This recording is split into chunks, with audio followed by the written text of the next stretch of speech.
మనము ఈరోజు బొరుగులు ఉంటాయి కదా, బొరుగులు అంటారు, ఆ ఉప్మా చేద్దాము. ఇది ఒక నాకు 1/2 kg ఉన్నాయి, 1/2 kg బొరుగులు. చూడండి, ఇలా ఒక 10 minutes ముందే నేను వాటర్లో నానబెట్టి పెట్టుకున్నాను. ఇలా ఎప్పుడైనా సరే బొరుగులు ఉప్మా చేసేటప్పుడు 10 minutes ముందే వాటర్లో నానబెట్టి పెట్టుకోవాలి. దీనికి కావాల్సినవి ఏంటంటే ఉల్లిపాయలు కొంచెం ఎక్కువ తీసుకోవాలి, పచ్చిమిరపకాయలు, పుదీనా, కొత్తిమీర, జీడిపప్పు కొంచెము, కరివేపాకు. ఇది పుట్నాలు ఉంటాయి కదా, పుట్నాల పొడి కొంచెం కచ్చపిచ్చగా పుట్నాలు మిక్సీ చేసుకుని పెట్టుకోవాలి. తాలింపు గింజలు ఇంట్లోనే ఉంటాయి కదా, జీలకర్ర, ఆవాలు అన్నీ అనమాట. అవేమీ చెప్పట్లేదు. జీలకర్ర, కొద్దిగా ఆవాలు, ఎండుమిరపకాయలు, కొన్ని పల్లీలు. మీకు ఇష్టం ఉంటే శనగపప్పు కానీ మినపప్పు కానీ వేసుకోవచ్చు, ఏదైనా. నేను వేయట్లేదు, కానీ మీకు ఇష్టం ఉంటే వేసుకోండి.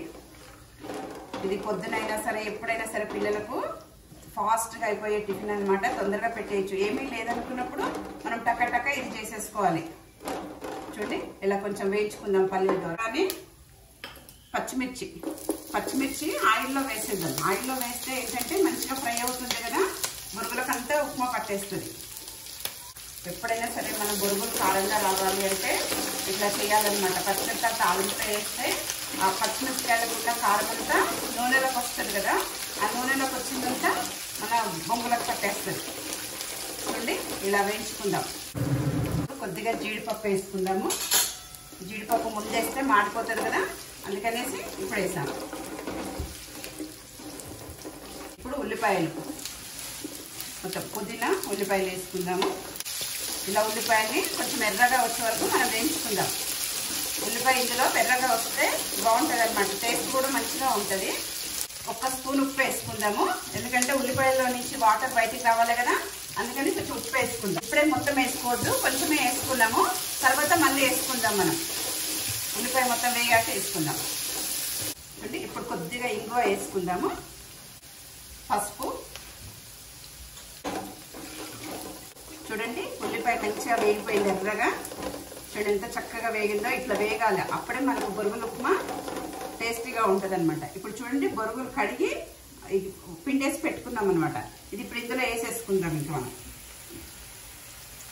సరే, ఇప్పుడు మంచిగా మనం కలుపుకుందాం దీన్ని. మంచిగా దీనికి రెడీ కావాల్సింది ఏమీ లేదు.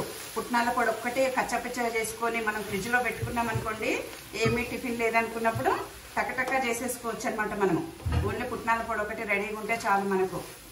బొరుగులు కరెక్ట్గా అది 1/2 kg ఉన్నాయి, ఎక్కువ లేవు. చూడండి, 1/2 kg తీసుకున్నాను, అంతే. పిల్లలు కూడా ఎంత ఇష్టంగా తింటారో. ఇది వేడి మీద తింటే కనుక చాలా టేస్టీగా ఉంటుంది. ఇప్పుడు రుచికి సరిపడినంత ఉప్పు, ఇది మీ టేస్ట్ని బట్టి వేసుకోండి, ఎంత కావాలంత. ఇది చూడండి, పుట్నాల పొడి కూడా మీకు ఎంత ఇష్టమో అంత వేసుకోండి.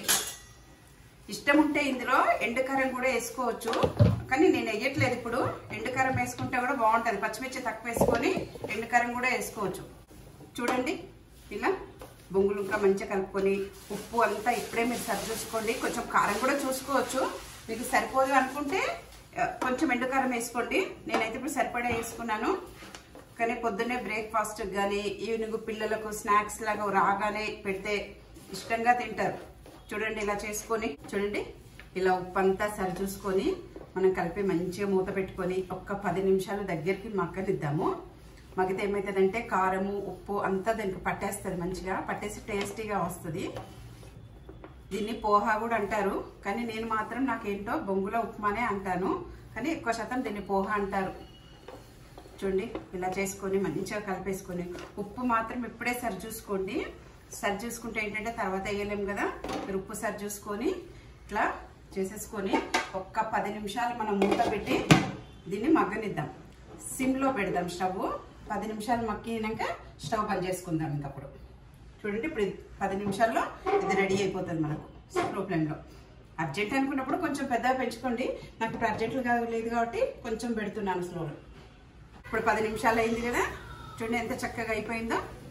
ఇప్పుడు మనకు బొంగుల ఉప్మా రెడీ అయిపోయింది.